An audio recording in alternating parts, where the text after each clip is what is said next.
अगर आप ये सोचते हैं कि स्कॉलरशिप का मतलब है कि किसी भी यूनिवर्सिटी में एडमिशन हो जाना, तो आप गलत सोच रहे हैं। स्कॉलरशिप का असल मतलब ये है कि आप दुनिया की अच्छी रैंक की यूनिवर्सिटी में एडमिशन लें, जिससे आपके करियर के लिए और फर्दर आपकी जॉब के जो अपॉर्चुनिटीज़ हैं वो ज़्यादा से ज़्यादा आपको मिल सकें।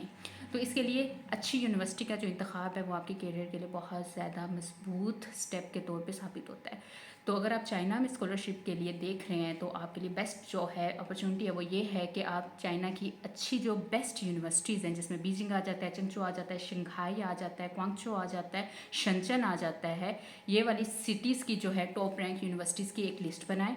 फिर उसके बाद आप इन टॉप रैंक यूनिवर्सिटीज़ के जो हैं उसमें अपना मेजर फाइंड आउट करें, और फिर उसके बाद आप इसकी वर्ल्ड वाइड रैंकिंग भी देखें, और फिर इसको यूनिवर्सिटी वाइज जो है इसकी रैंकिंग देखें कि चाइना में इसकी रैंकिंग क्या है। अगर ये टॉप 100 में फॉल करती है वर्ल्ड वाइड, या अगर चाइना में टॉप 100 में फॉल करती है, तो इसका मतलब ये है कि ये एक अच्छी रैंक की यूनिवर्सिटी है, जिसकी ग्रेजुएट होने का ये मतलब होगा कि आपको दुनिया में अच्छे मौके मिल जाएंगे।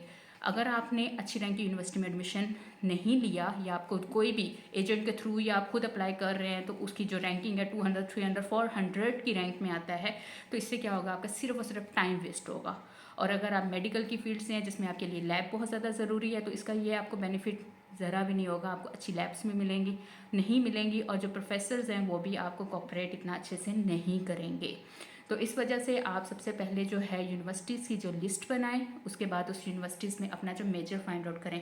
आपके पास दो तरीके हैं कि सबसे पहले आपने चाइना की टॉप रैंक की जो है सिटीज़ उसको आपने पॉइंट आउट करना है, वहाँ की यूनिवर्सिटीज़ की लिस्ट बनानी है। फिर उसका फर्स्ट आपने देखना है कि इसकी वर्ल्ड वाइड रैंकिंग क्या है। फिर आपने अपने सब्जेक्ट के अकॉर्डिंग देखना है कि इसकी सब्जेक्ट में वर्ल्ड वाइड रैंकिंग क्या है।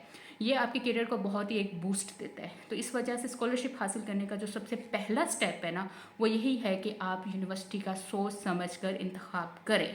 अगर आपने यूनिवर्सिटी का सोच समझ कर इंतखाब नहीं किया, तो ग्रेजुएट होने के बाद आपको सिर्फ ये एहसास होगा कि आपने अपना टाइम वेस्ट किया है। आपके पास एक ऐसी यूनिवर्सिटी से डिग्री है जिसका फ्यूचर में कोई भी आपको बेनिफिट नहीं मिलेगा। तो इस वजह से अगर आप चाहते हैं कि मैं आपको फर्दर स्कॉलरशिप से रिलेटेड गाइड करूं या सब्जेक्ट से रिलेटेड गाइड करूं, तो आप कमेंट सेक्शन में मुझे लाजमी बताइएगा कि आप किस फील्ड की यूनिवर्सिटी में एडमिशन लेना चाहते हैं, ताकि मैं आपको फर्दर उससे रिलेटेड गाइड कर सकूं। और मैं जो है अपनी वीडियोस में यही आप सबको बताऊंगी कि हम स्टेप 1 से स्कॉलरशिप के स्टेप लास्ट तक कैसे 1 बाय 1 हम इसको प्रोसीड कर सकते हैं। तो मेरे साथ बने रहिए, फिर मिलेंगे नेक्स्ट वीडियो में एक नए स्टेप के साथ। तब तक के लिए अल्लाह हाफिज़।